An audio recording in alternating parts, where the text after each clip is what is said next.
Hello, this is Fear Dragon coming at you with another StarCraft 2 netcast. Today we have game number 2 between Team Eclypsia and Team Millennium's players.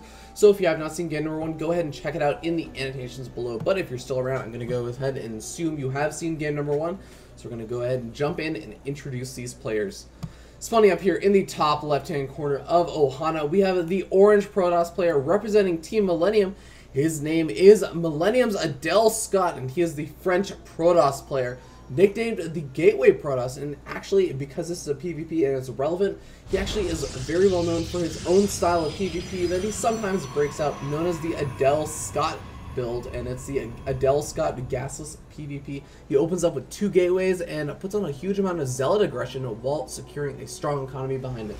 We're going to have to see if he's going to open up with that or not against his opponent.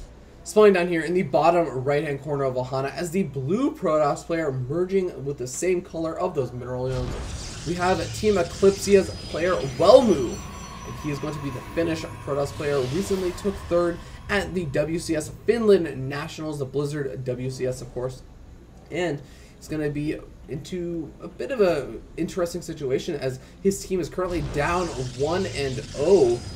And he has to make something happen in this game to bring back this series to a tie. We're going to see if he can do it.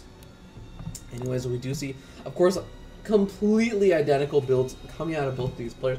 Like, it looks like Welmu's Gascot's just slightly ahead by a couple of seconds. It's not going to make the largest world of difference or anything like that. But we do actually see it looks like Adelscott doing a good job actually scouting around, making sure that there's no kind of proxy gateway shenanigans or anything like that. I really like that Adelscott is doing stuff like that, as it can be so easy to forget and kind of say, I don't want to do that. And of course we do see that cybernetic score going down.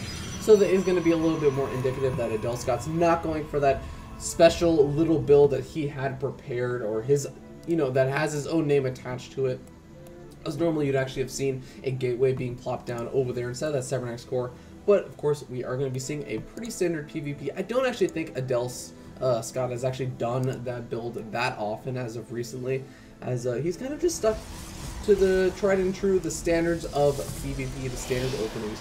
Now, one really interesting note about this matchup is that it can be a little bit difficult to transition out of that one base play, but we have been seeing players be feeling more and more comfortable going into that economic style of PvP. But we're going to have to wait and see if one of these players does decide to go for some kind of huge one base aggression. There are all kinds of different things you can do in this. You can open up with a 3-stalker rush and just kind of put on a bit of additional aggression eventually. Start transitioning into the blink stalker play. You also have a 1-gate robo play, or just, it looks like, actually, speak of the devil, MilleniumAdelscott going for that 1-gate robo play. And in the meanwhile, we actually see a 3. Oh no, we actually have a 4-gate out from EclypsiaWelmu. We're going to see how much damage he can do with this. He's already moving out with his Zealot Stalker probe, and actually a 2nd probe. An interesting decision. And he's going to cut back a little bit on his mining. He's going to be just mining with 18 probes. It's going to be, oh man, very difficult. We even see it, that 2nd Stalker is going to pop out pretty soon, but oh my god, is Adelscott going to be prepared for this? It doesn't look like it. There are no sentries. Oh my god, he made a Stalker first. That is a bit of a greedy play, considering he did not really know the scouting or anything, but we do see that Stalker taking quite a bit of damage. He's going to lose all of his shields. He's going to be so careful. Actually, a proxy pylon being played down from Welmu in the main. That is such a smart decision. Now we do see the Zealot being taken out from Welmu. He's going to go ahead and retreat with the Stalker, but now he has 3 proxy pylons planted down. Even if this 1 pylon goes down, and it most likely will, there we do see the cancel going down. That's going to be so difficult for Adelscott to deal with, considering he's not mining with all these probes. And now we do see the warp-in of Zealots in the main, and a warp gate technology not even close to finish, as Adelscott was just not prepared for it. He was not using that chrono boost on that warp gate technology. Now the Immortal is going to get taken out by just these Zealots.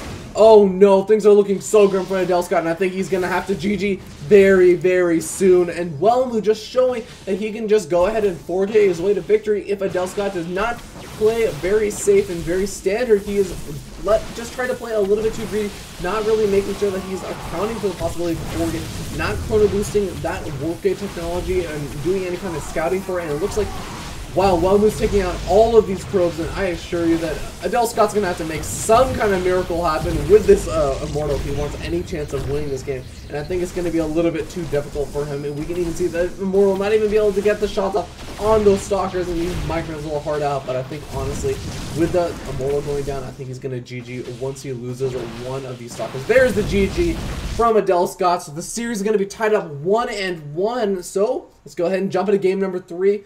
And find out who's going to end up taking the series. That means we're at least going to go to game number 4, you know, after we see, of course, game number 3. But I'm really excited to see who is going to take the next game. And hopefully you guys enjoy my commentary in any capacity whatsoever. If you did, go ahead and click the like button and subscribe. But anyways, let's go ahead and jump into game number 3. I'll see you guys there.